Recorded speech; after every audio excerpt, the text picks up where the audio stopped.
The sound that tore through my property that morning wasn't just loud, it was primal. A roar so deep and guttural it seemed to shake the air itself. Windows rattled 3 blocks away. Birds shot out of trees.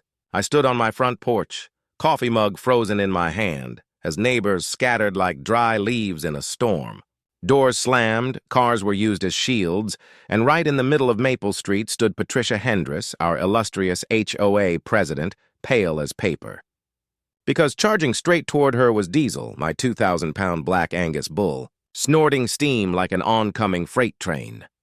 For 5 long years, Patricia had ruled Willowbrook Estates like a petty tyrant, parading around with her clipboard and smug grin. And just 15 minutes before Diesel's rampage, she'd been at my fence line with a pair of bolt cutters in her manicured hands, slicing through reinforced wire as if she owned the place. She had no idea the storm she was unleashing, but I should back up a little. My name's Jack Morrison. 6 months earlier, I'd packed up my life, sold my ranch up north, and moved to the edge of Willowbrook Estates. My new place sat right on the border of the subdivision. 5 acres of land that had been grandfathered in under agricultural zoning long before the sea of matching suburban houses appeared. I played everything by the book, filed the right permits, double-checked ordinances, read the HOA bylaws until I could recite them, and nothing, not a single rule, prevented me from keeping livestock on my land. I brought 3 horses, a flock of 12 chickens, and Diesel, my prize-winning Black Angus bull. He wasn't just any animal. Diesel was a champion, worth more than some of the shiny SUVs parked in those driveways. He was gentle with me and the people he trusted, but fiercely territorial. So I'd invested in heavy-duty fencing, reinforced posts, and warning signs every 50 feet. The moment Patricia saw that livestock trailer roll up on move-in day, she decided I was the enemy. She strutted over in her crisp power suit, pearls gleaming, clipboard already in hand, and tapped her pen like a judge about to hand down a sentence. "Mr. Morrison," she said, voice dripping with false politeness, "I'm afraid there's been a misunderstanding about what's acceptable in Willowbrook Estates. Barnyard animals don't fit our aesthetic." I showed her my zoning certificate and my stack of permits. She barely glanced at them, waving the papers away like worthless coupons. "We'll see about that," she said, flashing that cold, thin smile of hers. The HOA has ways of dealing with people who don't respect community values. And boy, did she try. She filed noise complaints about my rooster, even thought Thesity ordinance allowed it. She claimed there were odors on windless days. She reported dangerous animals and health hazards, each claim more ridiculous than the last. She even called special HOA meetings just to discuss what she called the ranch problem. Every time, I responded calmly and professionally, and every time she lost. The zoning board praised how well I maintained the property. Animal control said my fencing exceeded safety standards. The health department found 0 issues. None of it mattered to Patricia. If anything, every failure only made her more determined to get rid of me. She began prowling the edge of my property with a camera, snapping photos at all hours. She measured fence posts with a laser measurer, like she was building a case for the Supreme Court. She mailed me letters claiming my fence. Violated height limits. It didn't. She complained about the red paint on my barn, forgetting that agricultural buildings were exempt from her little rulebook. Then came the morning that changed everything. I was up before dawn, feeding the horses in the barn at 5:30 a.m., when I saw Patricia's silver Lexus creeping by with the headlights off.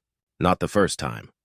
I finished chores and was halfway to my first sip of coffee when I heard it, the metallic snap of bolt cutters. I pulled up the security feed on my phone, and there she was, Patricia Hendress, dressed head to toe in black like some kind of middle-aged cat burglar, crouched at Diesel's pen, cutting through the most reinforced section of fence. She actually looked proud of herself. What she didn't realize was that she'd picked the one section designed to hold back a wall of muscle and fury. I grabbed my phone and headed for the door. But before I could even get my boots on, I heard it, a deep, thunderous snort that made the hair on the back of my neck stand up. Diesel had noticed the gap. The ground vibrated as he charged. 100 yards vanished in seconds under his pounding hooves.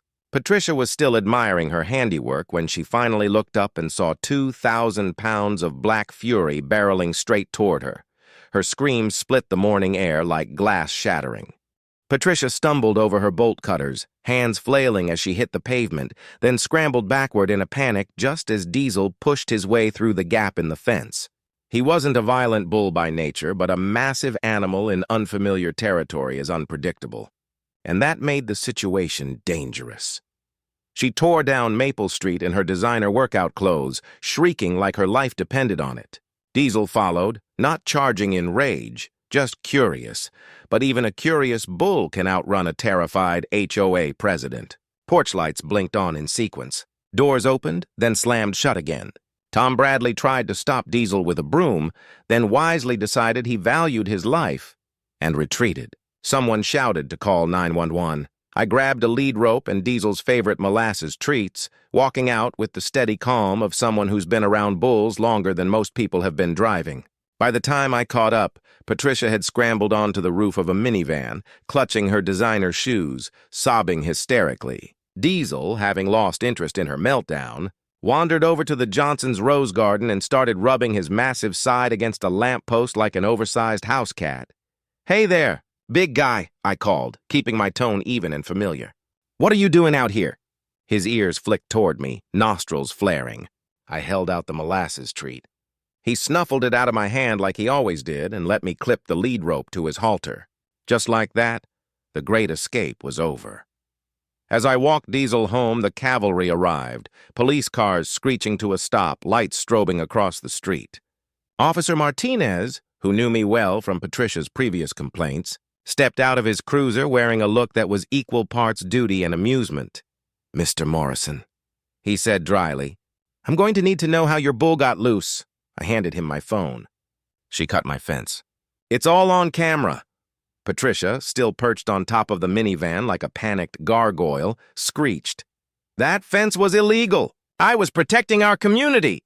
Martinez tapped play on the footage. As the video played, his expression hardened. "Ma'am," he said flatly, "I need you to come down. We have several potential charges to discuss." "Charges!" she shrieked. "He's the one with the dangerous animal." Neighbors were gathering in clusters now, whispering. HOA Vice President Janet Wong stood in the crowd, failing miserably to hide the grin tugging at her mouth. Animal control arrived moments later, but Diesel was already secured and calmly following my lead. They confirmed again that my fencing was top-notch. Detective Sarah Chen appeared next, professional and unamused. She reviewed the footage, examined the damage, flipped through my documentation, and turned her gaze on Patricia. "The HOA charter doesn't give you the right to trespass, destroy property, or release livestock," she said coolly. Patricia's face drained of all remaining color. "I didn't mean for him to escape. I just wanted to remove the eyesore." "That eyesore," I said evenly, "is a $20,000 professional livestock fence. You caused at least $3,000 in damage, not to mention the liability if Diesel had actually hurt anyone." Right on cue, Mr. Johnson stepped forward, frowning deeply. "Patricia, that bull trampled my wife's heirloom roses. She's devastated. That cracked the dam." One by one, neighbors spoke up. Someone mentioned how she'd forced the Gwynns to repaint their house 3 times over non-compliant beige. Another brought up how she'd made Mr. Petro rip out his vegetable garden. She'd even fined the Martinez kids for drawing on their own driveway with chalk. Janet Wong stepped forward, arms crossed with quiet satisfaction. "We're calling an emergency board meeting tonight," she announced. "And we'll be voting on Patricia's removal as HOA president." "You can't do that," Patricia sputtered. "Everything I did was for the good of this community." "Like pressuring me to file false complaints?" Robert Kim called from the crowd. "You said if I didn't vote with you, you'd start citing my lawn." Detective Chen lifted her pen. "Mr. Kim, I'll need a formal statement on that." And just like that, the list of charges grew. Destruction of property, criminal mischief, reckless endangerment, trespassing, coercion, abuse of authority.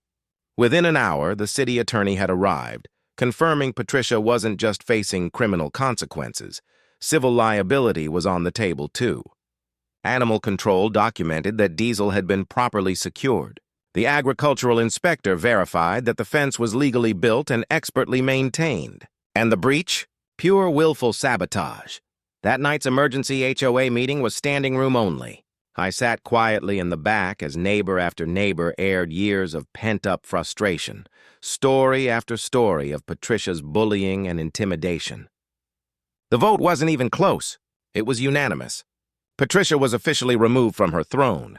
2 weeks later, we were in court. Patricia sat in a dull gray suit, looking smaller than I'd ever seen her, all that iron-fisted HOA power gone. Her attorney entered a plea of no contest, hoping to avoid a trial. Judge Harrison didn't bother to hide his disapproval. You took it upon yourself to destroy private property, endanger public safety, and abuse your position of trust. You're lucky no one was hurt. He sentenced her to 2 years of probation, 300 hours of community service, specifically in agricultural education, full restitution for the fence, and an additional $10,000 fine. She was banned from serving on any HOA board for the next 10 years. "But, Your Honor," she pleaded, voice cracking, "I'm a real estate agent. This will ruin me." The judge's gavel hit the bench like a gunshot. "You should have thought about that before taking bolt cutters to someone else's property." "You're lucky you're not in jail."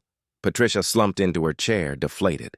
In just 2 weeks, her empire built on intimidation, citations, and control had collapsed.